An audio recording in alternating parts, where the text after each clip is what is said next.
الحمد لله رب العالمين والصلاة والسلام على أشرف المرسلين نبينا محمد وعلى آله وأصحابه أجمعين أما بعد. We'll continue our class and going over the book الأجوبة الوادعية على الأسئلة النسائية, the answers of Sheikh Muqbil bin Hadi al-Wadi'i rahimahullah on questions regarding the matters of the women.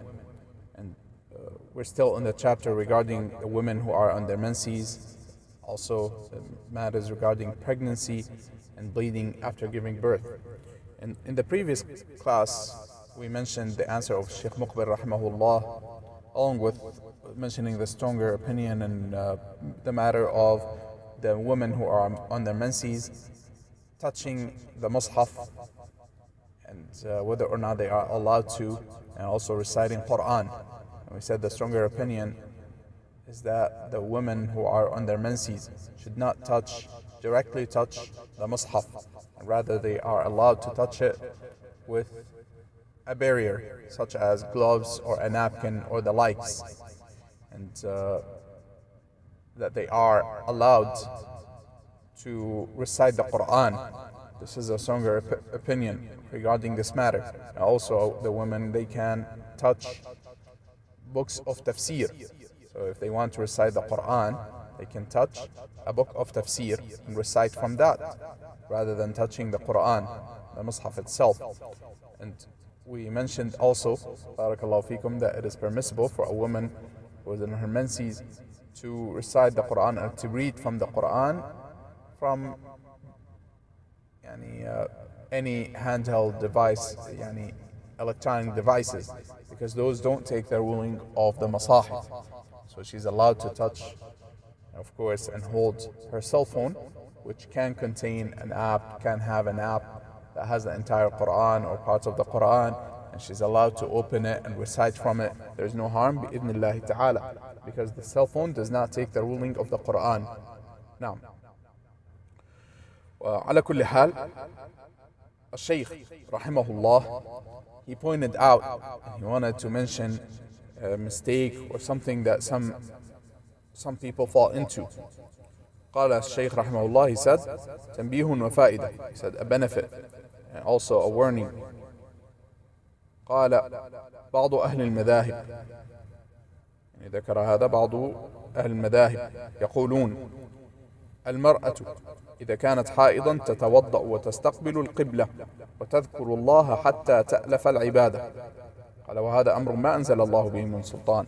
So the Shaykh rahimahullah mentioned that some of the people of nowadays, they say that if a woman who is in her menses, that she performs wudu, and then she faces the direction of the qibla, and then she remembers Allah subhanahu wa ta'ala.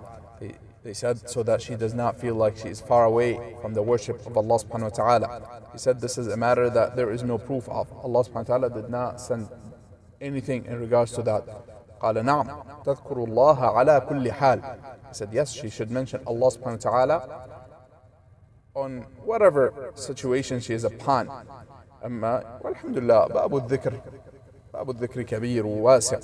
قال أما the matter of the remembrance of Allah subhanahu wa ta'ala, the mentioning of Allah subhanahu wa ta'ala, is something that is easy and something that has a lot of different possible ways. قال أما أن تذهب وتتوضأ تستقبل القبلة كهيئة المصلي. He said as for her going and performing wudu and then facing the direction of the qibla as if she is going to pray, وتذكر الله سبحانه وتعالى, and then she remembers Allah subhanahu wa ta'ala, mentions Allah subhanahu wa ta'ala, قال فهذا ليس بصحيح. He said this is not correct.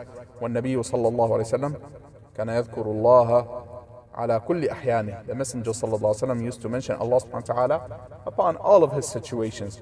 طبعا الحديث متفق عليه. This hadith is agreed upon.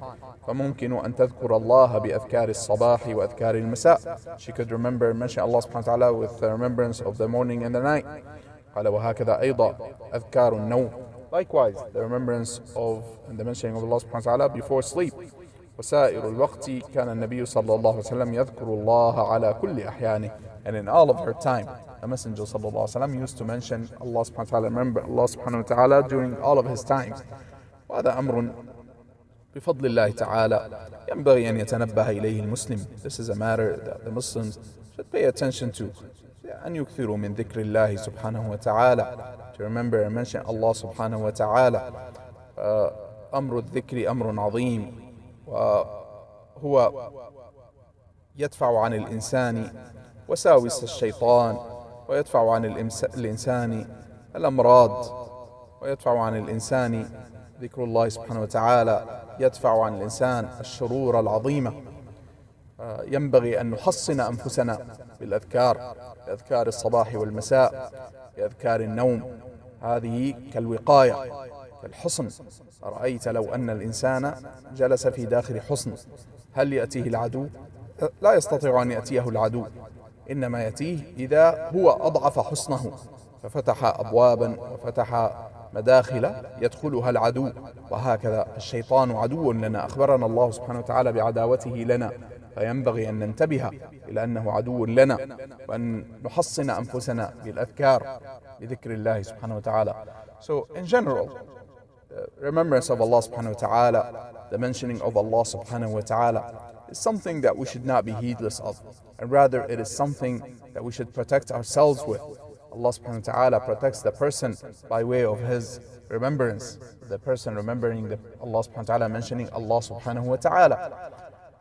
The morning and the night, adhkar, the remembrance of Allah subhanahu wa ta'ala in the morning and the night, likewise before sleep, and other than that, from the different types of remembrance of Allah subhanahu wa ta'ala they are like a castle that a person builds. They are like a castle that the person builds around himself and surrounds himself with. Imagine you have a fort. Imagine you have a fort that has walls all around it. Can the enemy enter into it? No, he cannot. The enemy cannot enter into this fort that has walls all around it. When does the enemy enter? Either when the enemy breaks those walls, which means they have weakness in them, they become weak. Or if you open up a gate, if you forget to close the gates, then the enemy enters. And we should know that the shaitan is our enemy. ألم أعهد إليكم يا بني آدم ألا تعبدوا الشيطان إنه لكم عدو مبين وأن اعبدوني هذا صراط مستقيم ولقد أضل منكم جبلا كثيرا أفلم تكونوا تعقلون. Allah subhanahu wa ta'ala said in the meaning of the ayah, have I not informed you, O children of Adam, that you should not worship the shaitan, for indeed he is a clear enemy to you, and rather worship me. This is the straight path, and he has misguided from amongst you many generations or many people. So Allah subhanahu wa ta'ala told us of the animosity of the shaitan towards us, that he is our enemy. He has enmity towards us. And so Allah subhanahu wa ta'ala warned us against this and told us that he is our enemy.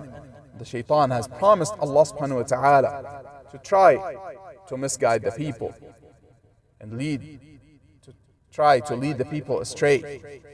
And so it is upon us to take the shaitan as our enemy. And by understanding his enmity towards us, we should protect ourselves from our enemy. And by Allah, the enmity of the shaitan towards us and the effect of the shaitan towards us is worse than the actual enemy that we can see, because this is an enemy that we cannot see. And he enters into our houses and he sees us and we cannot see him. إِنَّهُ يَرَاكُمْ هُوَ وَقَبِيلُهُ مِنْ حَيْثُ لَا تَرَوْنَهُمْ.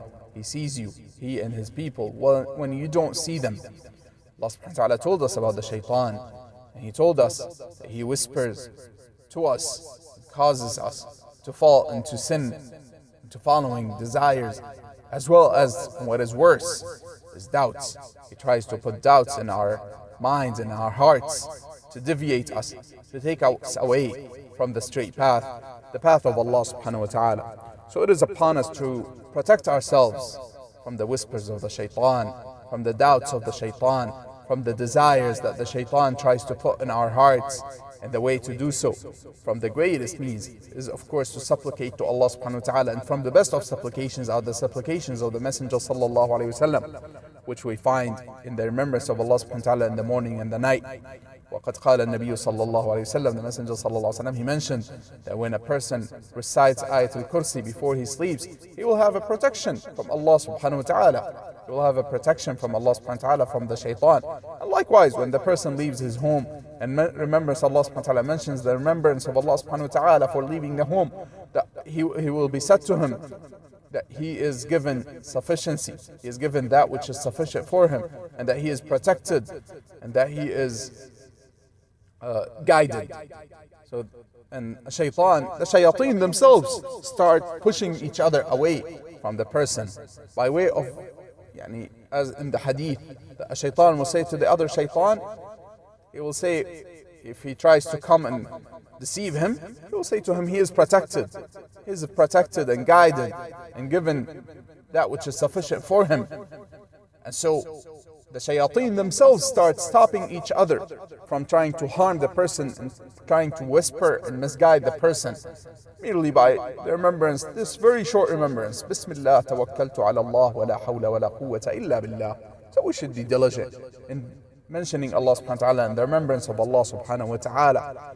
And so, regardless of whether the woman is on her menses, and I know I went a bit far away from the topic and the book and the questions and the answers, but this is just a reminder for myself and my brothers and sisters who are listening, that we should protect ourselves, even the women who are in their menses. With the bounty of Allah subhanahu wa ta'ala, the remembrance of Allah subhanahu wa ta'ala continues. It does not stop because they are on their menses. Yes, they leave the salah, however that does not mean they leave the remembrance of Allah subhanahu wa ta'ala. So I ask Allah subhanahu wa ta'ala to guide all of us to that which is pleasing to Him.